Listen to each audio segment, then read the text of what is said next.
देश के अलग अलग हिस्सों में धर्म के नाम पर आयोजित किए गए कार्यक्रमों में एक समुदाय विशेष के खिलाफ की गई भड़काऊ बयानबाजी पर सैन्य बलों के रिटायर्ड प्रमुखों सहित नौकरशाहों और नामचीन हस्तियों ने चिंता जताई है। इस संबंध में इन लोगों ने देश के राष्ट्रपति रामनाथ कोविंद और प्रधानमंत्री नरेंद्र मोदी को एक संयुक्त पत्र लिखा है। इस पत्र में कहा गया है कि धर्म के नाम पर आयोजित किए गए इन कार्यक्रमों में जिस तरह से मुस्लिम समुदाय के नरसंहार की बात की गई है, उससे देश की बाहरी और भीतरी सुरक्षा खतरे में है। इस आधार पर पत्र में नरसंहार की बात करने वालों के खिलाफ सख्त कार्रवाई की मांग की गई है। इस पत्र पर सशस्त्र बलों के 5 पूर्व प्रमुखों के हस्ताक्षर हैं। Retired admiral Laxmi Narayan Das, retired admiral R K. Dhawan, retired admiral Vishnu Bhagwat, retired admiral Arun Prakash और retired air chief marshal S P. Tyagi की तरफ से साइन किए गए इस पत्र में हरिद्वार में आयोजित किए गए धर्म संसद के नाम पर खासी चिंता जताई गई है।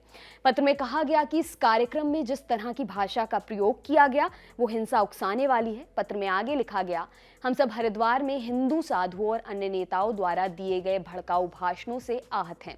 17 से 19 दिसंबर के बीच हरिद्वार में आयोजित धार्मिक सम्मेलन में साधुओं और अन्य नेताओं ने भारतीय मुसलमानों का नरसंहार करने को कहा। इसके साथ ईसाई और सिखों जैसे अन्य अल्पसंख्यकों को निशाना बनाया गया। भारत के सभी सैन्य बल, थल सेना, वायुसेना, नौसेना, अर्धसैनिक बल और पुलिस देश की बाहरी और आंतरिक सुरक्षा के लिए जिम्मेदार है।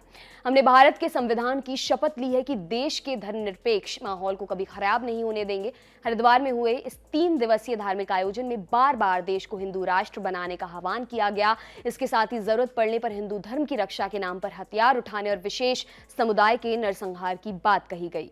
इस पत्र में आगे लिखा गया, हमारे देश की सीमाओं पर वर्तमान स्थिति को ध्यान में रखते हुए अगर कोई देश के भीतर शांति और सद्भाव को भंग करने की कोशिश करेगा तो इससे हमारे दुश्मनों को बढ़ावा मिलेगा। यही नहीं, इस तरह की भड़काऊ बयानबाजी से न केवल देश के नागरिकों के बीच का भाईचारा बिगड़ेगा बल्कि सैन्य बलों में कार्यरत हमारी वर्दीधारी भाई बहनों में भी फूट पड़ सकती है। हम किसी को भी इस तरह से सार्वजनिक मंच से खुले तौर पर हिंसा करने के लिए इजाजत नहीं दे सकते। ये देश की आंतरिक सुरक्षा और सामाजिक सौहार्द के लिए खतरनाक है।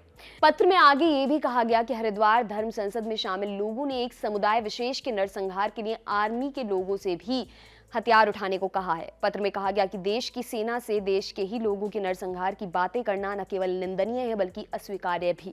पत्र में अलग अलग राजनीतिक पार्टियों से अपील की गई कि वो अपने कार्यकर्ताओं पर लगाम लगाएं और इस तरह की भड़काऊ बयानबाजी की एक सुर में निंदा करें।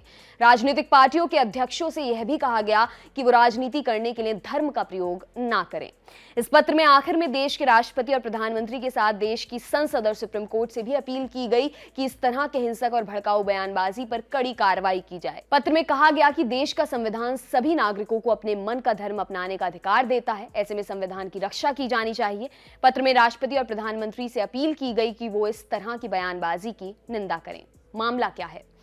इस पत्र में तो वैसे भड़काऊ बयानबाजी के कई भाषणों का जिक्र है, लेकिन मुख्य तौर पर जिक्र हरिद्वार में आयोजित किए गए कार्यक्रम का है। दरअसल उत्तराखंड के हरिद्वार के भूपतवाला स्थित वेद निकेतन धाम में 17 से 19 दिसंबर के बीच धर्म संसद के नाम से कार्यक्रम आयोजित किया गया था। इस्लामिक भारत में सनातन का भविष्य नाम से चले इस कार्यक्रम में स्वामी अमृतानंद, स्वामी सत्यव्रतानंद सरस्वती, महामंडलेश्वर यति नरसिंहानंद गिरी, स्वामी वेदांत प्रकाश सरस्वती, स्वामी परमानंद, स्वामी ललितानंद महाराज, पंडित अधीर कौशिक जैसे करीब 500 लोग शामिल हुए थे। यति नरसिंहानंद का नाम तो राजनीति में शामिल महिलाओं के खिलाफ घटिया टिप्पणी और भड़काऊ सांप्रदायिक बयानबाजी में पहले भी सामने आ चुका है। इस कार्यक्रम में महामंडलेश्वर धर्मदास और महामंडलेश्वर अन्नपूर्णा भारती समेत कई लोगों ने अल्पसंख्यकों पर आपत्तिजनक भाषण दिए, नरसंहार के नारे लगाए। इन विवादित भाषणों के वीडियो सोशल मीडिया पर वायरल हुए। इनमें धर्म की रक्षा के लिए शस्त्र उठाने, एक विशेष समुदाय के व्यक्ति को प्रधानमंत्री ना बनने देने और एक विशेष समुदाय की आबादी ना बढ़ने देने का जिक्र है। इस पूरे मामले के सामने आने के बाद हरिद्वार पुलिस ने आईपीसी की धारा 153 धर्म, भाषा, नस्ल आदि के आधार पर लोगों में नफरत फैलाने की कोशिश के तहत वसीम रिजवी और जितेंद्र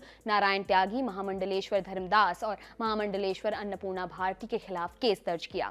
इस मामले की एफआईआर में कुछ और नाम जोड़े गए हैं। न्यूज एजेंसी एएनआई की रिपोर्ट के मुताबिक उत्तराखंड के डीजीपी अशोक कुमार ने बताया कि वायरल वीडियो क्लिप के आधार पर एफआईआर में 2 और लोगों के नाम जोड़े गए हैं। ये नाम सागर सिंधु महाराज और यति नरसिंहानंद गिरी के हैं। उन्होंने ये भी बताया कि एफआईआर में धारा 295A किसी वर्ग के धर्म या धार्मिक विश्वासों का अपमान करके उसकी धार्मिक भावनाओं को आहत करने के आशय से किया गया काम ये जोड़ी गई है। आपके लिए तमाम जानकारी लाए हैं हमारे साथी आयुष। मेरा नाम है दिव्यांशी। देखते रहिए दी लल्लन टॉप। शुक्रिया।